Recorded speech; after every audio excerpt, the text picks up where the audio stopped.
The Dodgers and the Braves just keep on winning, and they're showing why they are the model organizations.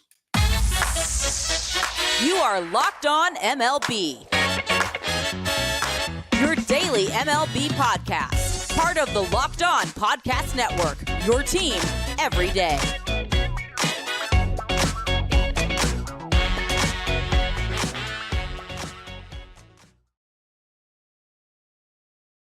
Hello, baseball fans, and welcome to Locked On MLB, part of the Locked On Podcast Network, where it's your team every day.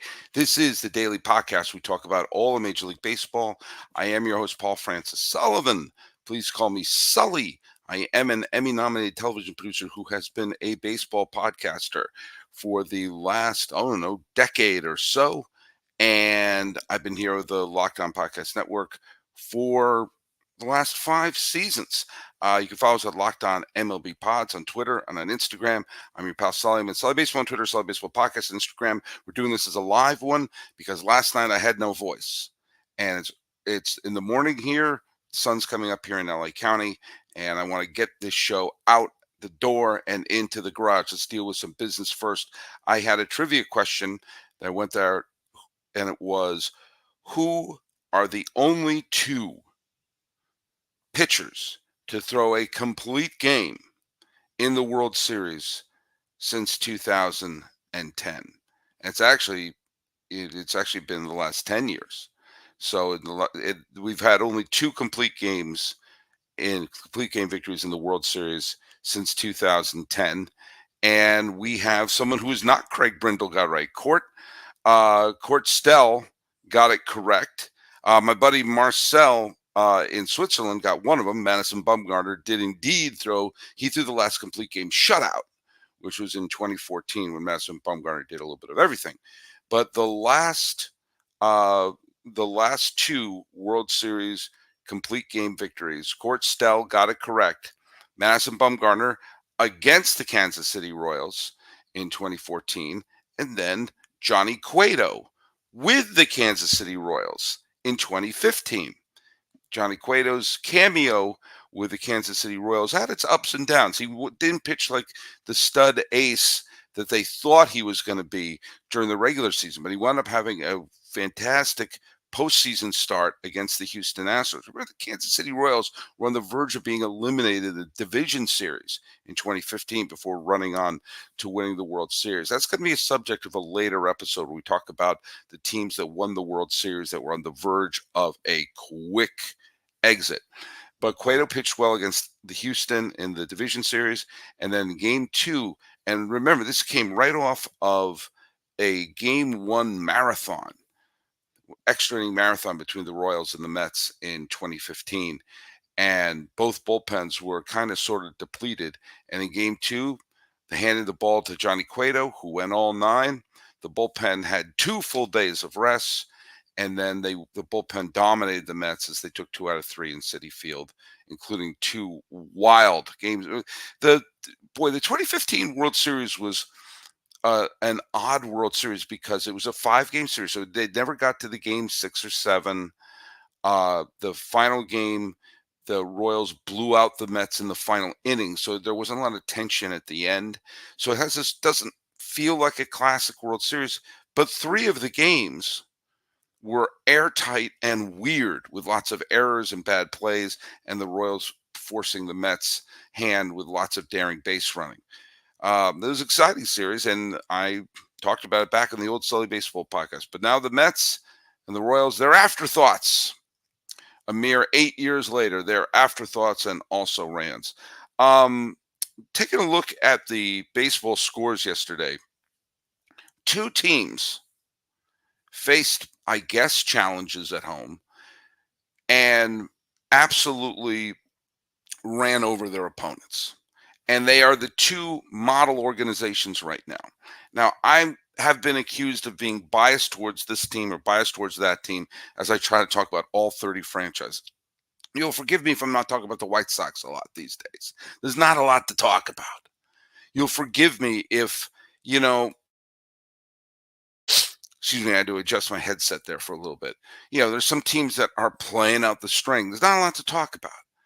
The Atlanta Braves and the Los Angeles Dodgers are showing all of baseball how to do it. And I talked about this a little bit yesterday, how while we all love the upset and the underdog, I do want to, as a baseball observer, I do want to see either the Braves or the Dodgers in the World Series this year. And I do want them to face each other in the League Championship Series. And here's why. I want to see the best teams play each other. I want to see the teams that have done the correct things of how to build the team up, how to spend their money, how to use their farm system, and everything like that be rewarded. I am not a Dodger fan by any stretch of the imagination. I do live in LA County. It's more fun when the Dodgers are a good team. But I mean, if I have a national team, it's the Giants. I am not at all a Braves fan. I never rooted for the Braves during the Bobby Cox years. I didn't root for them when they played the Astros a couple years ago in the World Series, mainly because I want to see Dusty Baker win a World Series. So this is not my own personal bias. I don't really hate either teams, but I don't really have an emotional dog in their fight. But I do have a fan dog. And by the way, Fan Dog is sponsoring this episode. I I do have a fan dog in this fight in that these are two organizations that have put together teams from the ground up. Yeah, they're deep. They have deep pockets. They can spend a lot of money, but the way they've gone about doing it should be rewarded. And I want to see the two best teams clash. There have been instances throughout my life where there have been two really good teams that didn't meet in the postseason because of an upset here and upset there. That in retrospect, I find kind of frustrating because I want to see the best teams collide. And if one rolls over the other, so be it. But what LA and what Atlanta have done, especially over the last bunch of years, has been a blueprint for other teams. You could be flippant and say, well, they just spend lots of money. They spend lots of money and sign lots of players. But it's more than that. The Mets spend a lot of money, signed a lot of players. The Padres spent a lot of money, spent a lot of players. The Yankees spent a lot of money. And look where they are. Right now, you take their combined records, and they're sub 500. The best of those three teams right now are the 500 Yankees. If I'm not mistaken, where those are the top three payrolls in baseball, certainly all in the top five. So it's not all in spending money. And it's not all in the farm system either. You see teams that are constantly in the top farm system, churning out stuff left and right. But it's a combination. And what they've done, if you take a look at what they've done this year, and you see like for example, the Milwaukee Brewers, who are a good team, they're going to win the division. And with the Pirates and the Cubs and the Reds, none of them going on a big roll right now. The Brewers are in a situation where if they have a good September, they should win the division by 3 or 4 games, which was not the case. They were in second place. Hell, they'd fall out of a playoff spot for a little bit. So the Brewers come into Los Angeles, and the Dodgers blew the doors off the dump.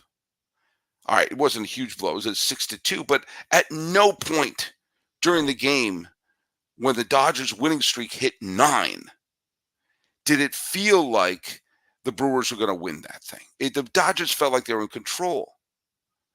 And then you take a look. I mean, the Dodgers, remember all the injuries they had, and they fell behind the Diamondbacks for that period, and their pitching staff was in shambles. They didn't have Buehler. They didn't have Kershaw. They didn't have this. They didn't have that. Well, in comes Bobby Miller from their farm system, who pitched well right out of the gate. And then last night, he retired 18 batters in a row. 18 in a row. 18 Brewers. This is a good team. And the Dodgers, who have had some ups and downs, they've come into August. They've played 14 games and won 13 of them. They're 13-1 this month.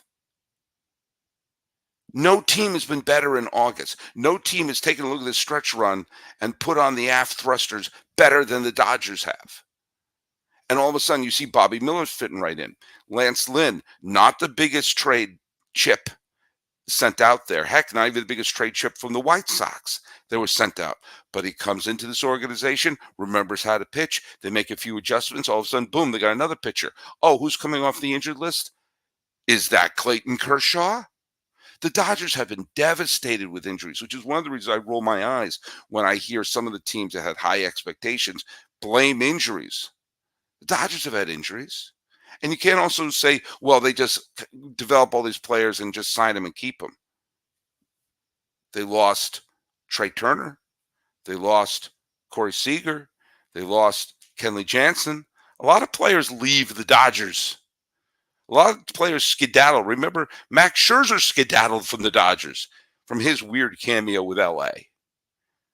They make the decisions and they fill in accordingly.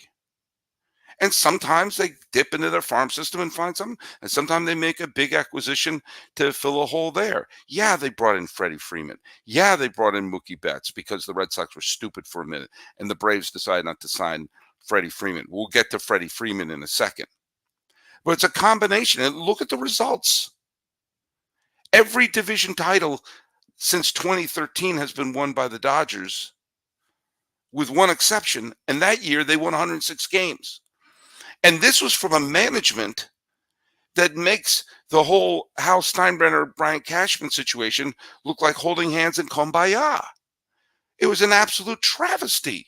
If you went back 11, 12 years and saw I was here. I was living there. I was seeing it. The Dodgers were a disgrace.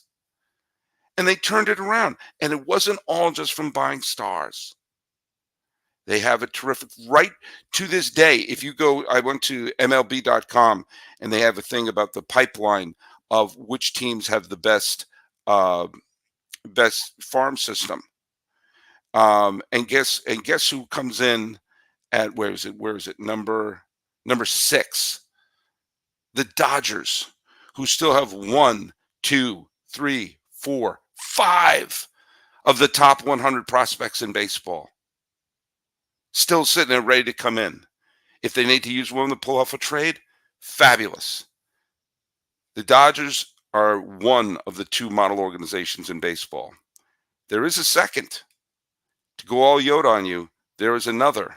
And that's the one they want to see take on the Dodgers in the League Championship Series. All right, folks. We have ourselves a brand new sponsor. It's Bunches. Locked On MLB fans, I want to tell you about a new app. It's Bunches. It's a new app that's built just for sports fans where you can chat sports in real time. Click the link and clink it. That's going to be in the show notes, either here on YouTube or if you listen to your podcatcher. And you could join the app or go to the Apple App Store and download Bunches now. I'm telling you, you're going to love the conversations with other Locked On sports fans. So what you need to do, go right down there. It's on shareonbunches.com, right down there on the show link. It's a place where sports fans chat. Locked On MLB Group is on chat. I'm going to be participating in it starting this week. We're setting it all together. Go there. Connect with other baseball fans. Chat about your favorite team. Tell them how dumb I am on some of my thoughts. Hey, you talk too much about the Dodgers. Keep up with the latest MLB news. If you have any questions or comments about today's episode, complaints, compliments about my t-shirt choice, chat about it at the Locked On MLB Bunch on a Bunches. Chat about your team every day. Tell whatever you want to say.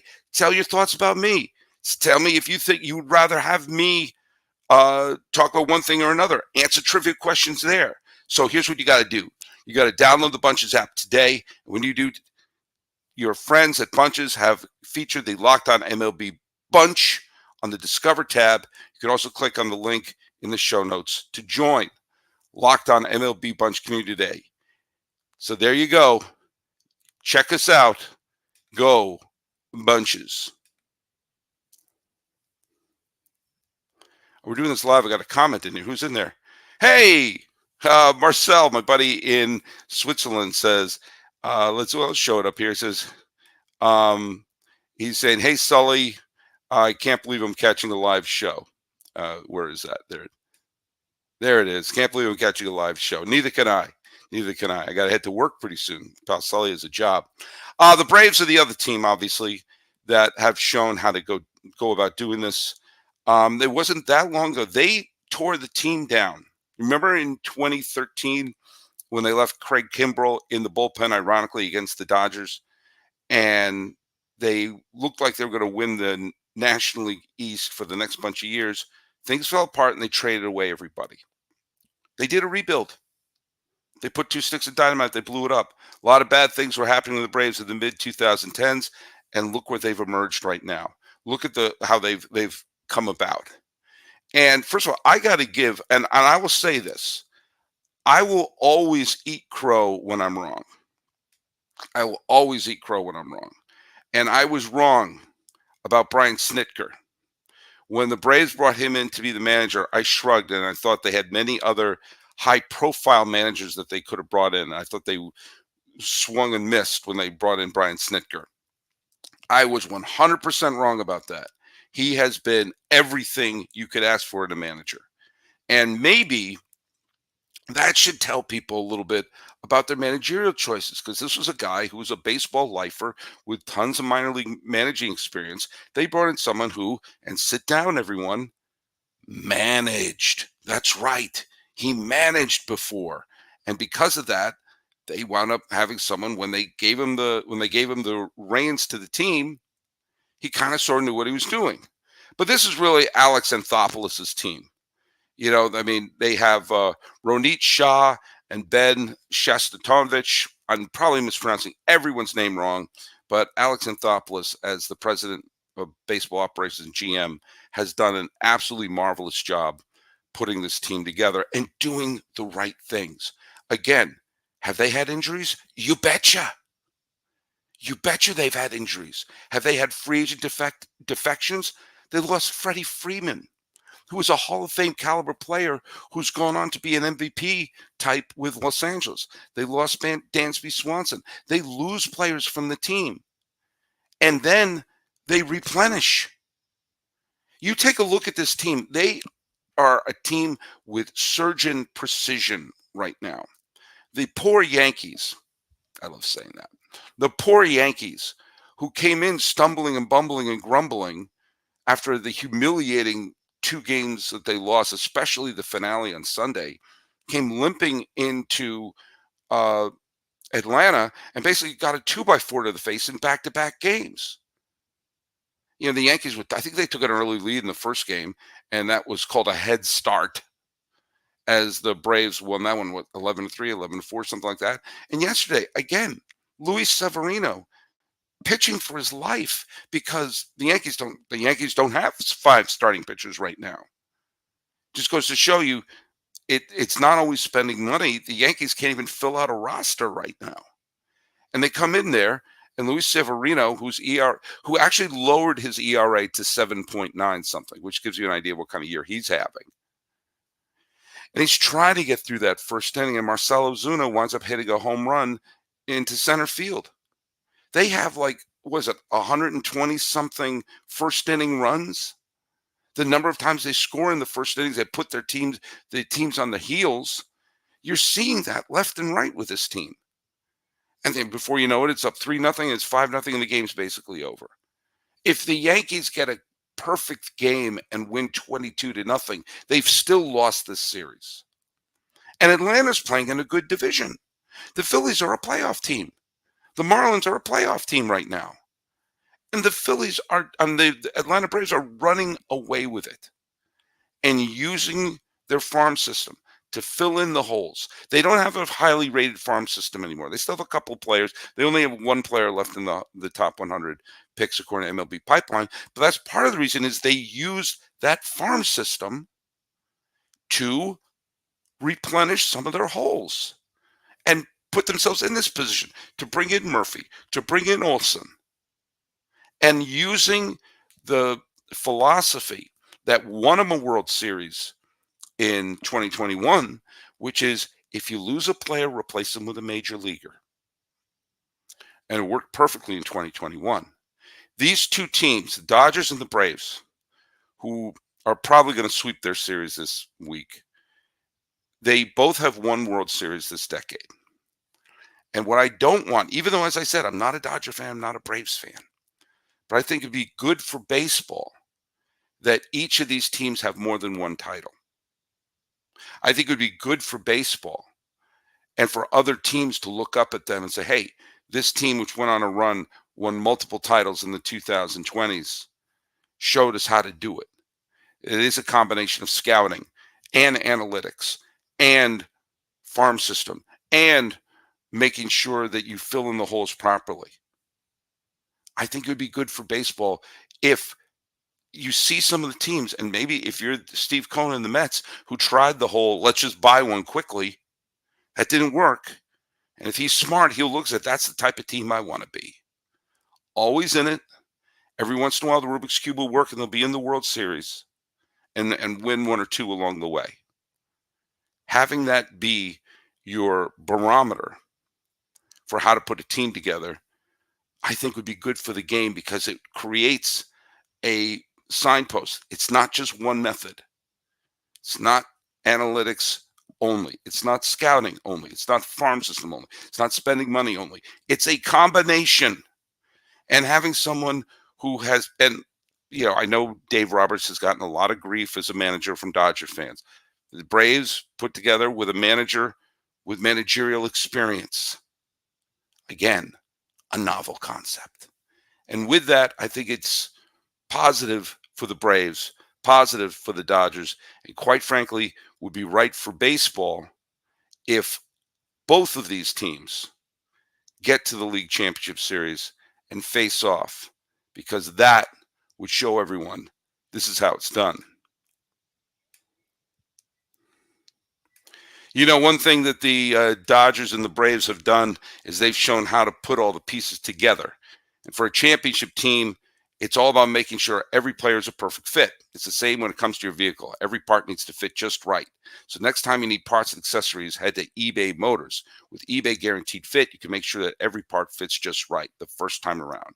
Just add your ride to My Garage and look for the green check to know the part will fit or your money back. Because just like in sports, confidence is the name of the game when you shop at eBay Motors. And with over 122 million parts to choose from, you'll be back in the game in no time. After all, it's easy to bring home a win when the right parts are guaranteed. So get the right parts, the right fit, and the right prices on ebaymotors.com. Let's ride. eBay Guaranteed Fit is only available to U.S. customers, eligible items only, and of course, exclusions apply. A couple people asked me if I was going to say anything about Wander Franco. Not really. I'd like to have the story come to its conclusion. Obviously, there is enough to suspend him. If this is all true, what we're learning about him, DFA him, get him out of the game. Baseball doesn't need him. And just a quick point, because I've seen my Twitter feed or X feed or whatever it's called these days, apparently are filled with people who need this bit of advice. If you're trying to find the gray area regarding the sexual abuse of a 14-year-old, look in the mirror and ask yourself what you're doing. Okay? Ask yourself why you're doing that. I'm not going to go deep in it because that's not what this podcast is about, but that's a story that's come up. Let's let the process go through. But if what we're reading is true, yeah, DFA him, we don't need him. Okay. Also, just a couple of quick things. The list of the pipeline of the article that I read on by Jim Callis and Sam Dykstra and Jonathan Mayo on MLB.com has the Orioles listed as the top farms system, where they have 1, 2, 3, 4, 5, 6 prospects in the top 100. I still maintain if you had 5 prospects in the top 100 and brought in a Verlander or a Scherzer, they'd still have the top farm system in the game. You don't have to sacrifice Jackson Holiday. But you know what? I will eat crow. I still think the Orioles made a mistake, but I will eat crow if they win the World Series this year or in the next 3 or 4 years, get to the World Series with this group of players from the farm system.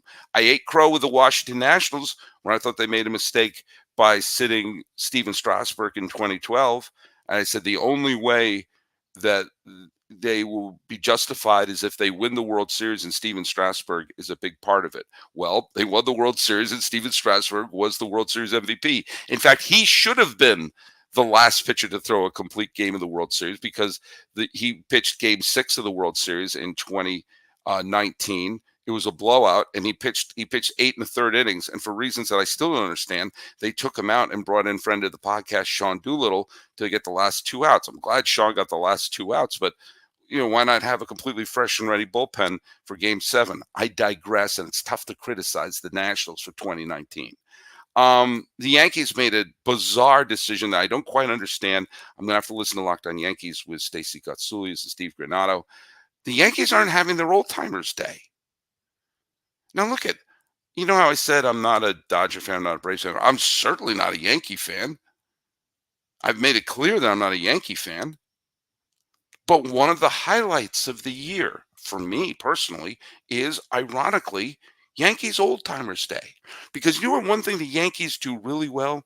Their present right now is not too great. They're a 500 team. Their future is a bit of a mess. They're not one of the top farm systems in there. But they are great at celebrating their past. Even when I lived in New York, hating the Yankees with every fiber of my being, I always loved Old Timers Day, the pageantry of it. Now, in the 90s, you still had Mickey Mantle and Yogi Berra and Joe DiMaggio and Whitey Ford were all still alive. Okay, a lot of them have gone. They've all passed on. But it's still a great celebration of, you would have the Bronx Zoo Yankees, you would have the Joe Torre era Yankees, and you'd have a smattering of people who are still with us from the 50s and the 60s. And for some of the people who were unlikely heroes, who had big postseason moments, or may not be in Monument Park, or may not have their numbers retired, but still had that great World Series moment. Whether it was a Brian Doyle, whether it was a Cliff Johnson, whether it was a Jim Beattie, whether it was a Luis Soho or a Roy White. Roy White was a bigger Yankee, but you understand what I'm saying. Not the ones who you think about, oh my God, as the great legends, but as, oh, yeah, they got the big hit that day. That to me was part of the celebration, and they were able to get another standing O, and they were all lined up there. Whether whether it was someone playing in the 1960s or someone playing in the 2000s, that they were all wearing the Yankee uniform. It was like part of a family. And believe me, I don't like praising the Yankees, but this is something they did really well. It was always a highlight of the year for me. I always loved Yankee Old Timers Day. So why are they not doing it? What's the point of them not doing it? What is the point of them? I mean, are they just trying to alienate every fan? At least give them their past. It's the at least give them the past, and you're denying them that. I don't understand it. I'm gonna have to figure out what the hey is going on there. By the way, there's another great story that came out. I'm not going to go too in depth to it, but when you get to this point of the year, call up your farmhands, call up the people you have in the minor league system, because you don't know who is going to spark your team. Because look at the Giants are in the middle of a are fighting for their playoff lives right now, and they went into their farm system, and they brought up a kid named Wade Meckler, who apparently was not a big prospect, not someone that was highly regarded, but he was putting up, it was described as video game type stats in the minor leagues. They called him up, and what did he do yesterday? Got a couple of hits and sparked a Giants victory against Tampa Bay. Now, granted, Tampa Bay as a team right now psychologically is spiraling. The whole Wander Franco situation must be hanging over their head like crazy. They lost another pitcher to Tommy John surgery. What the hell is going on with their pitchers? Every other pitcher is going to Tommy John, but they're still a good team. And the Dodgers, I'm not the Dodgers. My dad just threw a bolt of lightning down from heaven that I called the Giants the Dodgers. The Giants uh, beat the doors off them 7-0. And the kid Meckler, is that how you pronounce his name? Yeah, Meckler. That he came in and got a couple of key hits off of them. Wade Meckler. Well, he was. If you didn't bet on him as being the big name coming down the stretch, but you know what? You don't know. I bet one of the people who's going to be at the Yankee Old Timers Day would have been Shane Spencer. Remember how they brought him up at the end of 1998? Arguably the best team I've ever seen in my life. And he hit home run after home. He had like 11 home runs in 2 months, including one in the World Series. And just constantly hit the snot out of the ball. And he was not on anyone's radar. And that little spark that he gave and Ricky Leday gave sparked that Yankee team and was a big part of why they won. So who knows? If you have a player like that who's playing well in the minor leagues, bring him up. See what you got. And by the way, 2 quick things where we ended up. Another person watching, Texas Danger, is watching us on live, and he says, Sully, baseball is the only baseball news source I trust. That's sad. That's sad because I'm here in my T-shirt at 7 o'clock in the morning. And also, let's do one final trivia question. We'll make it Yankee-centric and Yankee past. And that is, only 2 current members of the Hall of Fame have 2 Yankees who are currently members of the Baseball Hall of Fame have hit walk-off home runs in the World Series. Lots of Yankees in the World Series, lots of Yankee home runs in the World Series. Only 2 current Hall of Famers hit a Yankee walk-off home run in the World Series. And I'm doing the math in my head. I think it might be in the postseason altogether, but I know it's for the World Series. So that's your trivia question. Post it down there. We're going to set up bunches this week so we can do some chats on that and some other things as well. The season's coming together pretty soon. We're going to be covering a bunch of games, and we're also going to be doing a Cubs-centric podcast with the folks from Locked On Cubs, and probably doing a Mariners-centric podcast with the folks from Locked On Mariners. I'm trying to get Stacey Gatsoulias on the show so we talk a little bit about the Yankees. She hasn't been on all year. Talking about why the Braves and the Dodgers are showing the way, and the Giants are showing why you should pull up some players from the farm, and the Yankees should do a better job honoring the past. This has been an impromptu episode of Locked On MLB. I am your host, Paul Francis Sullivan. Please call me Sully.